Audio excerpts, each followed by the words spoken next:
We went to meet the man in charge of Rio's security, José Beltrame. While he doesn't deny the findings by Human Rights Watch, he was keen to point out the difficulties faced by the police.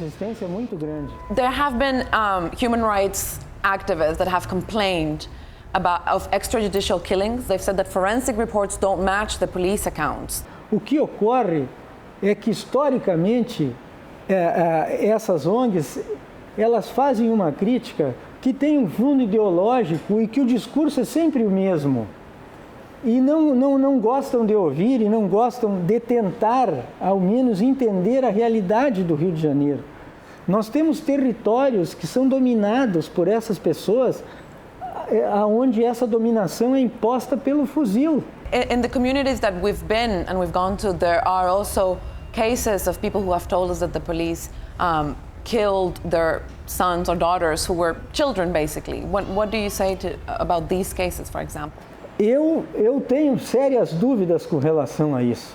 E essa comunidade, ela vive sobre a lei do silêncio imposta pelo próprio tráfico. Depois de vocês falarem com eles, eu tenho certeza que alguém do tráfico chegou para eles e perguntou quem eram vocês, o que vocês queriam e o que eles responderam.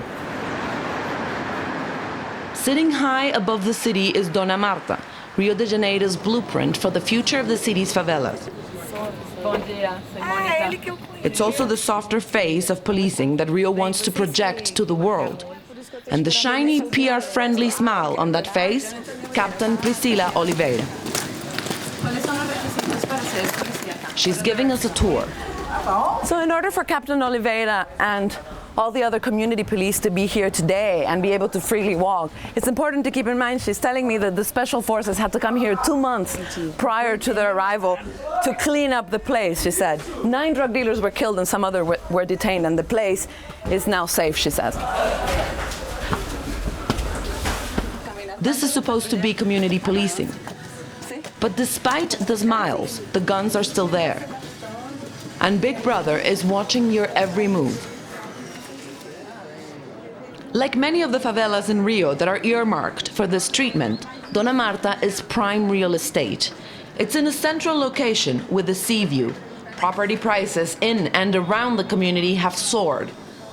It's even become a stop on the tourist trail. The so-called pacification of Dona Marta follows a plan striking in its similarity to military counterinsurgency plans in Iraq or Afghanistan. In fact, it's claimed Rio security forces took advice from the British military, drawing from its experiences in Basra in Iraq and Helmand in Afghanistan.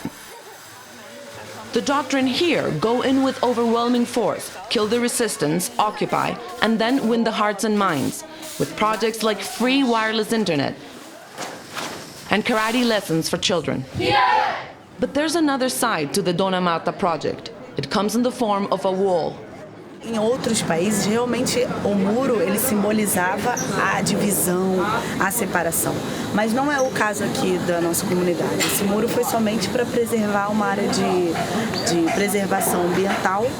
But not everyone believes that the wall is really there to protect the forest. It's penning people in. It's animalizing a class. It's criminalizing poverty. And so by walling someone in, you're limiting their ability to move freely. Chris Gaffney has been studying the effect of major sports events on big cities. He says that the Olympics will benefit big businesses in Rio, but not most of the people who live here. Part of the pacification programs is to make the city safe for capital, which is unabashedly the project of the governor, the mayor, Lula, etc. This is the Olympic project. Who's going to benefit finally? The beneficiaries are real estate speculators, for sure, private security forces, wealthy merchants. These are the people that will be really profiting. The idea of fear sells, as we see in the United States. It's the most fearful society anywhere, even though there's no real threat. But people are scared continually. And when there's not a threat, you have to invent a threat. And so even, and the threat here is the poor, the dirty, poor person that's going to steal your purse on Copacabana.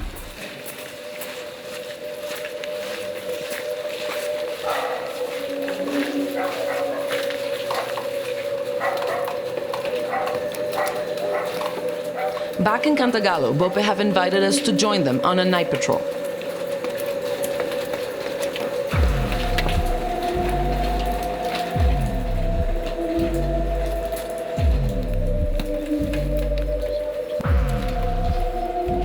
They've never taken a TV crew on this sort of operation before.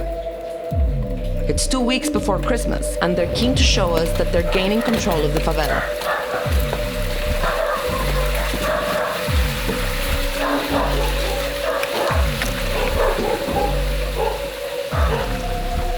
These are the most dangerous conditions to carry out a military operation.